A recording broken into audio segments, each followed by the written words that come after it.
പിന്നെ പിന്നെ പറയുന്നൊരു കാര്യം എന്ന് പറഞ്ഞാൽ പെയിനാണ്.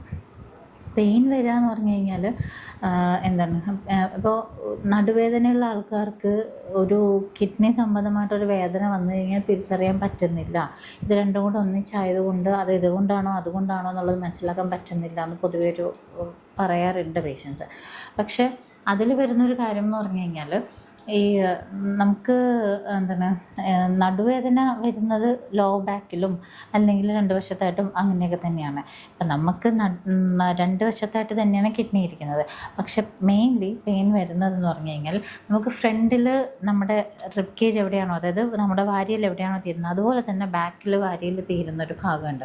ആ റിബ്സ് തീരുന്നതിന് തൊട്ട് താഴെയുള്ള ഭാഗത്തു നിന്നാണ് നമുക്ക് യൂഷ്വലി പെയിൻ സ്റ്റാർട്ട് ചെയ്യുക.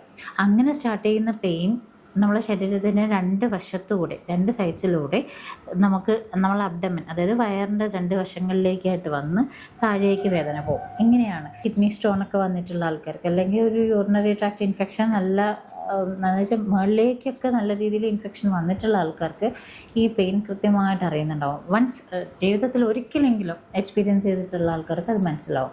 ലോ ബാക്ക് പെയിൻ വേറെ, നമ്മുടെ കിഡ്നി റിലേറ്റഡ് ആയിട്ട് വരുന്ന പെയിൻ വേറെ. അപ്പം കിഡ്നി റിലേറ്റഡ് ആയിട്ട് വരുന്ന പെയിൻ ഈ രീതിയിലാണ് സാധാരണ കണ്ടുവരുന്നത്. അപ്പോൾ അത് നമുക്ക് ഈ രീതിയിൽ മനസ്സിലാക്കാൻ പറ്റും. കാരണം ഇപ്പോൾ ഒരു ഹെർണിയ കാരണം ഉണ്ടായാൽ, അല്ലെങ്കിൽ ഒരു അപ്പൻഡിസൈറ്റിസ് കാരണം ഉണ്ടാകുന്ന പ്രശ്നമായിരുന്നാലും ഇത് ഓരോന്നിൻ്റെയും പെയിനിന് വരുന്ന പൊസിഷനിലും വരുന്ന രീതികളിലും വ്യത്യാസങ്ങളുണ്ട്. അതുപോലെ തന്നെയാണ് ഒരു കിഡ്നി റിലേറ്റഡ് ആയിട്ട് വരുന്ന പെയിനിൻ്റെ കാര്യം. ഇനി നമ്മൾ മനസ്സിലാക്കേണ്ട ഒരു കാര്യം, ഇപ്പോൾ ഡയബറ്റീസ് അല്ലെങ്കിൽ ഹൈപ്പർ ടെൻഷൻ, അതായത് BP ഒക്കെ ഇല്ലാത്ത ആൾക്കാർ കുറവാണ്. ആരോട് ചോദിച്ചാലും ഷുഗറുണ്ടോ പ്രഷറുണ്ടോ, പണ്ട് ഒരു 50 വയസ്സ് അല്ലെങ്കിൽ ഒരു 60 വയസ്സ് കഴിഞ്ഞ ആൾക്കാരോട് ചോദിക്കുക ഷുഗറുണ്ടോ പ്രഷറുണ്ടോ അങ്ങനെയൊക്കെ. ഇപ്പം അങ്ങനെയല്ല. ഇപ്പോൾ ഒരു 20 വയസ്സ് കഴിഞ്ഞ് ആരോടും നമുക്ക് ചോദിക്കാം ഷുഗറുണ്ടോ പ്രഷറുണ്ടോ ഇങ്ങനെ ചോദിക്കാറുണ്ട്. സോ അങ്ങനെ ഇപ്പോൾ നമുക്ക് പ്രായഭേദമന്യേ ജനിക്കുന്ന കുട്ടികൾക്ക് പോലും ഡയബറ്റീസ് ഉണ്ട് എന്ന് നമ്മൾ കണ്ടുവരുന്നൊരു സമയത്തൂടെയാണ് നമ്മൾ പോയിക്കൊണ്ടിരിക്കുന്നത്.